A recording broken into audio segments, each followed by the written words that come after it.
Всем привет! С вами Валерия. Приглашаю вас заглянуть в мой волшебный мир творчества. В этом выпуске я покажу вам, как можно сделать декор стеклянной банки в винтажном стиле, а также буду делать декоративный короб в таком же стиле из деревянного ящика от фруктов. Плюс небольшой бонус в виде цветочной композиции из самодельных цветов, плодов и листьев. В работе применяю бросовые, подручные и доступные материалы.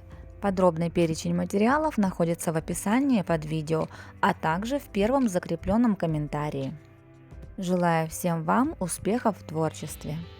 Поверхность обезжириваю при помощи жидкости для снятия лака.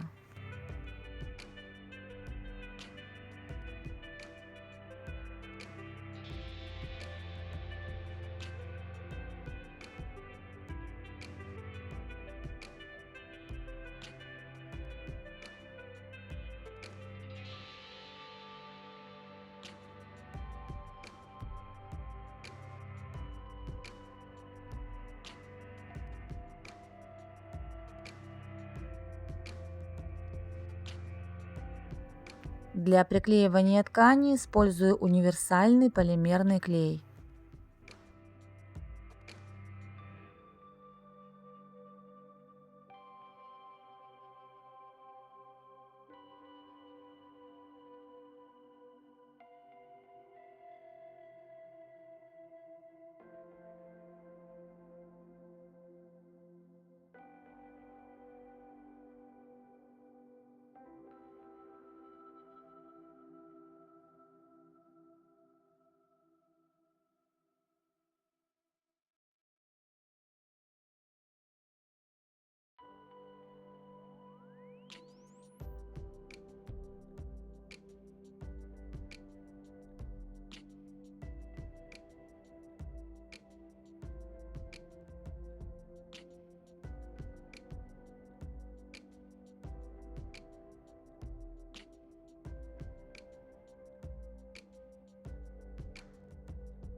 Для декоративных элементов использую сохнущую на воздухе массу от фирмы Jovi.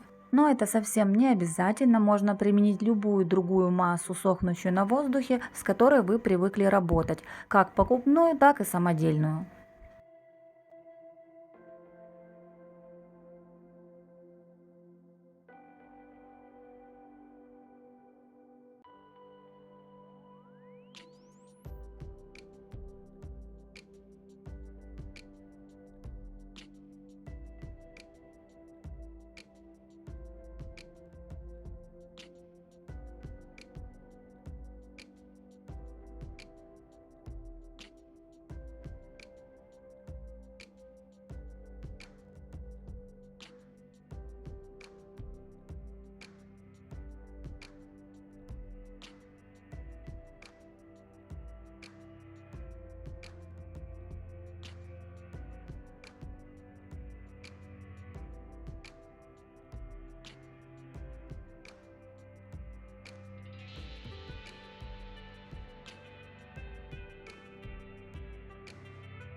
После того, как декоративные элементы полностью высохнут, покрываю работу белой акриловой краской.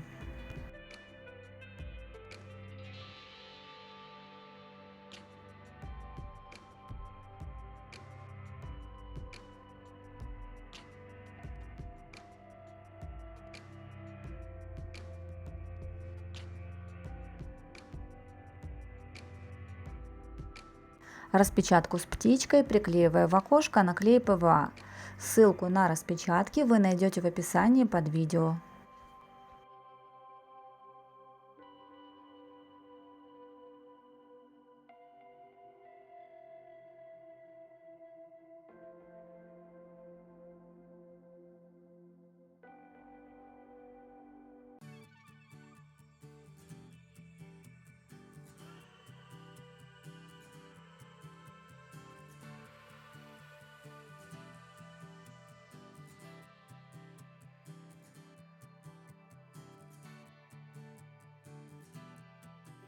Использую краску зеленый винтаж.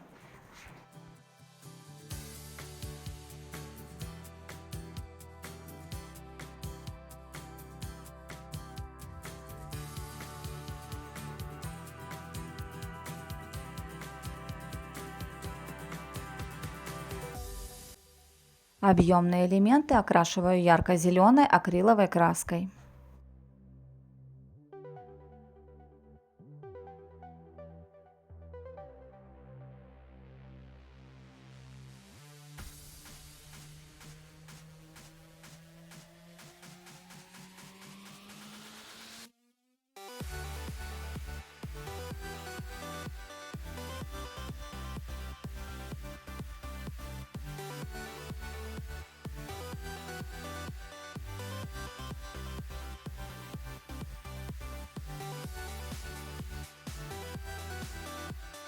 Далее наношу краску методом сухой кисти. Также можно использовать губку. Сначала рельеф окрашиваю светло-желтой акриловой краской, а затем наношу белую и перламутровую. Если вы решили наносить более плотный слой белой краски, то желтую можно не применять.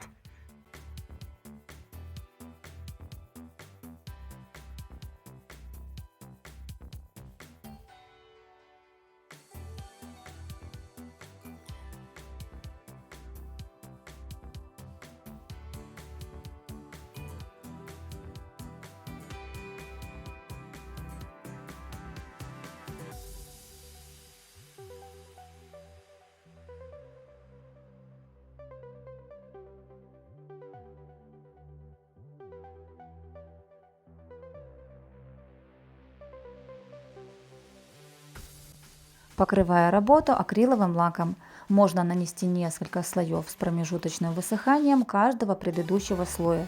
Использую обычный строительный полуглянцевый акриловый лак. Получилась вот такая интересная вазочка. Ну а если сделать декор крышечки и приклеить кружево немного ниже, то баночкой можно пользоваться не только в качестве вазы, но и по прямому ее назначению.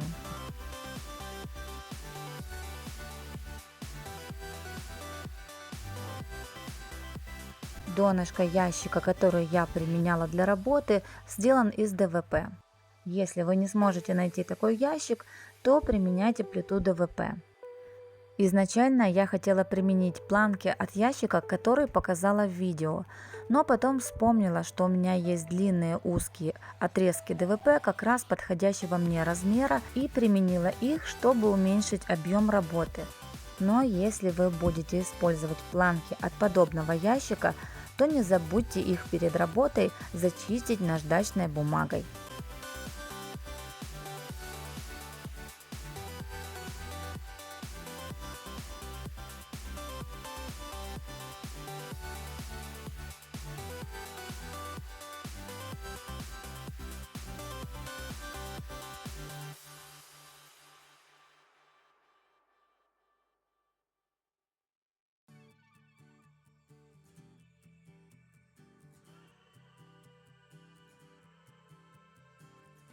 Ширину планок, то есть высоту короба, выбирайте на свое усмотрение. У меня были готовые планочки, они равнялись 6 сантиметров. Длина двух планок по 15 сантиметров и еще двух планок 15 сантиметров и 6 миллиметров. То есть 15 сантиметров по основе и плюс по 3 миллиметра ширины ДСП с обеих сторон.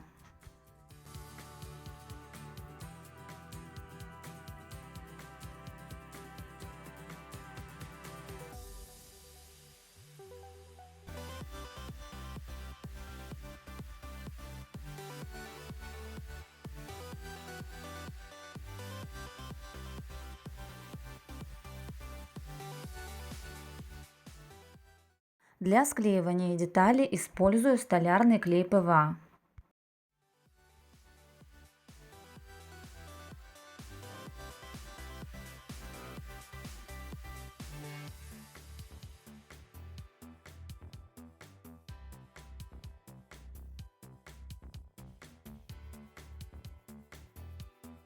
Стойки решила дополнительно укрепить гвоздиками.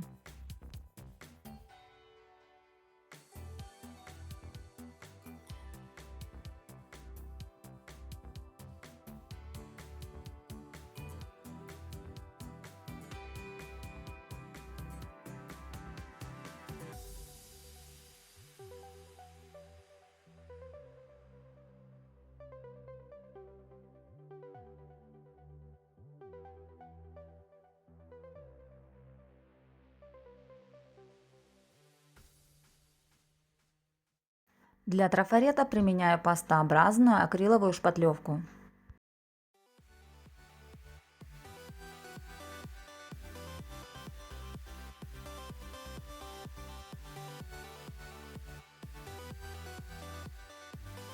Бортики приклеиваю при помощи столярного клея ПВА.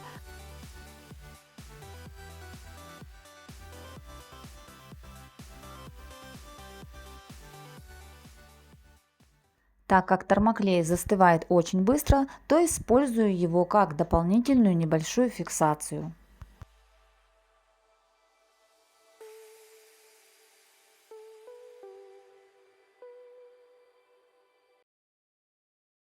По бокам, по центру, со всех сторон приклеиваю распечатки с птичками. Ссылку на изображение вы найдете в описании под видео, а также в описании я оставлю ссылку по работе с распечатками, сделанными на струйном принтере.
Окрашиваю работу краской зеленый винтаж.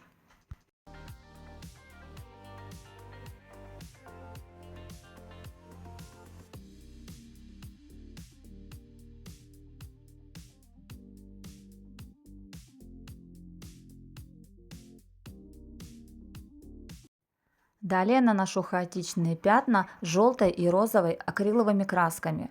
Но это делать совсем не обязательно, если вы будете сверху наносить слишком плотный слой белого акрила, так как эти цвета будут под ним просто незаметны.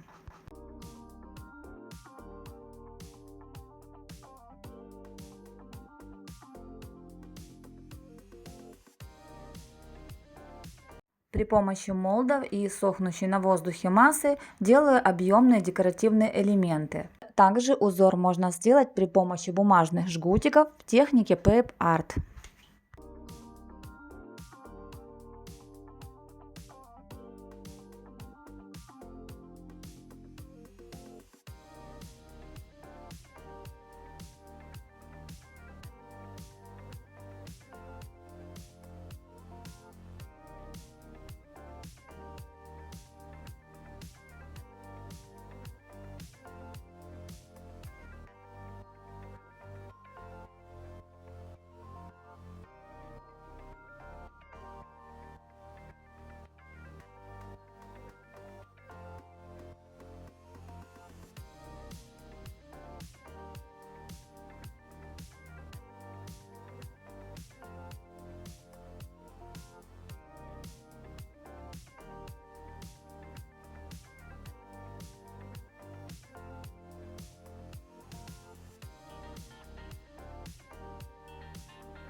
Трафарет выделяю золотым воском и перламутровой акриловой краской. Вместо воска можно применить акриловую краску, светлое золото и использовать метод сухой кисти.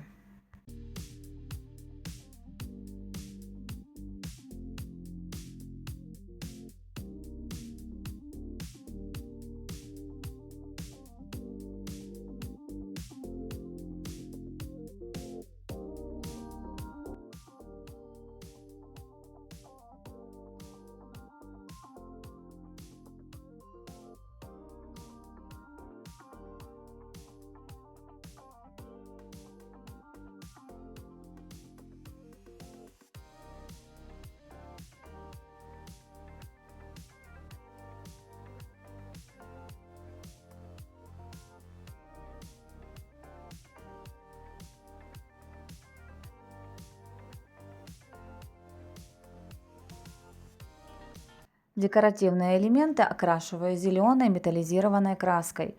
Если у вас нет такой краски, то ее можно попробовать сделать, добавив в золотую светлую краску немного зеленого акрила.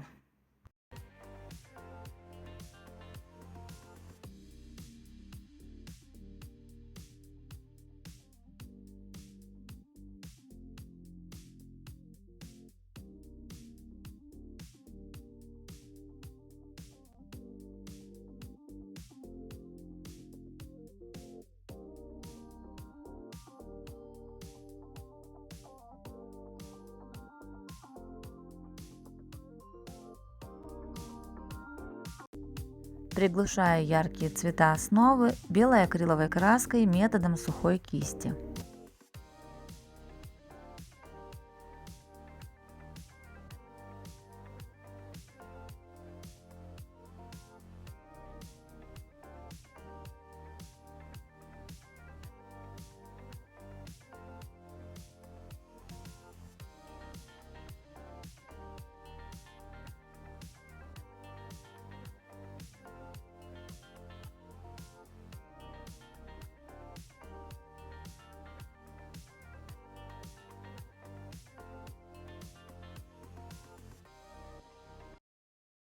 По рельефу наношу белую перламутровую акриловую краску.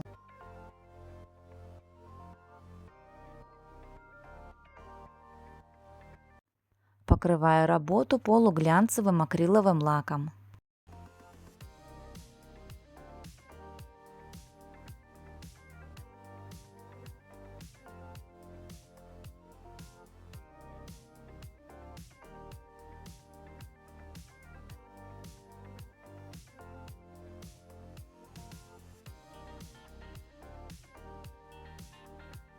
Такой короб можно использовать в качестве конфетницы или для различных композиций. Предлагаю вам вместе со мной смастерить подобную композицию из доступных бросовых и подручных материалов.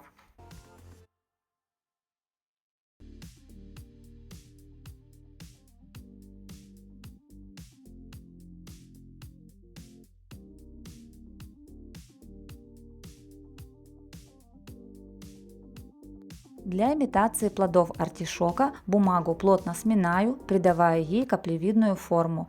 Если вам сложно работать с бумагой, используйте фольгу.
Основу окрашиваю зеленой акриловой краской с эффектом металлик.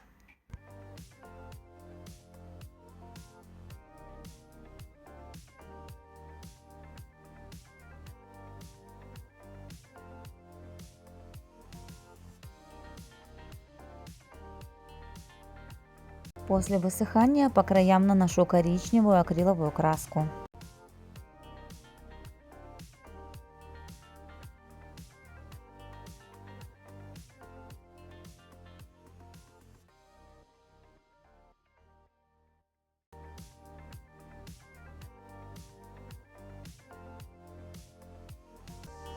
Для изготовления листьев подойдет проволока диаметром 0,6-0,8 мм. Главное, чтобы она не была слишком мягкая, чтобы лист смог держать форму. Самый подходящий вариант, на мой взгляд, это флористическая проволока.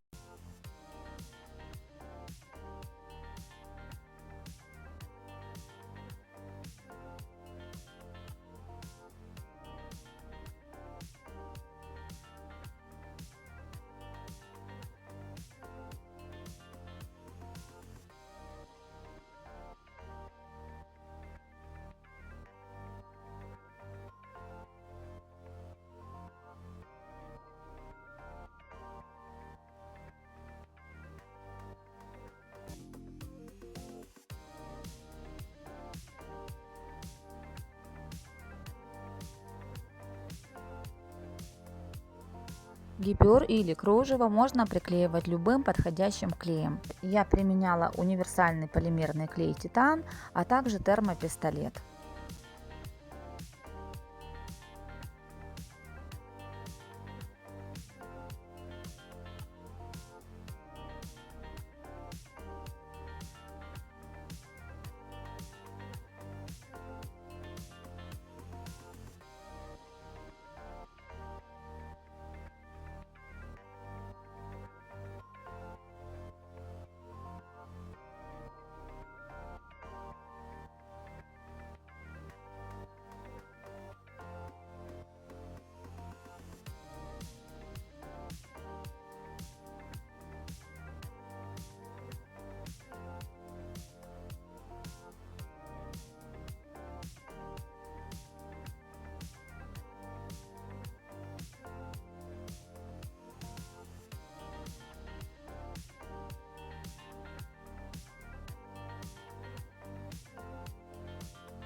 Мелкие листья делаю из органзы. По форме они напоминают листья березы.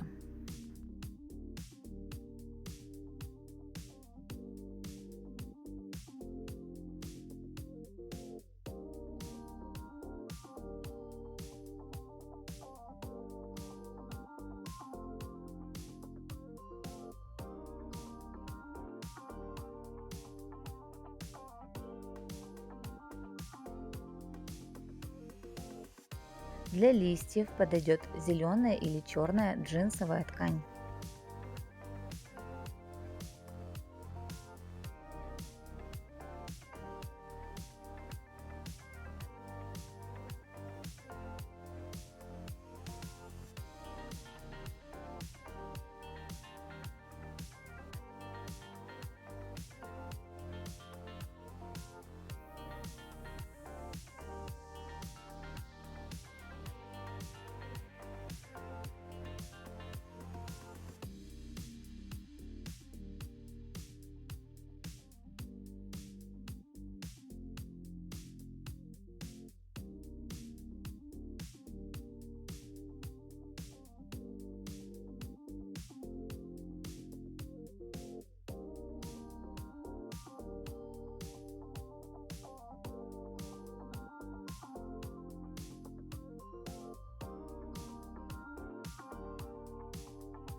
Сверху и по краям наношу бронзовый воск. Также подойдет бронзовая акриловая краска.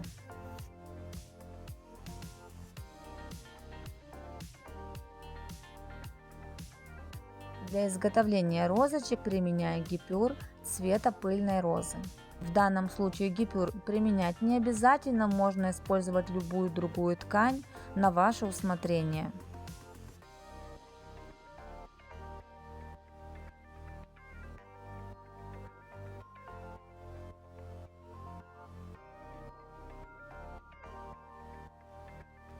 Никакого специального метода скручивания ткани в цветок нет. Подклеиваю так, как ложится ткань.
Буду рада, если мой мастер-класс вам понравится и пригодится.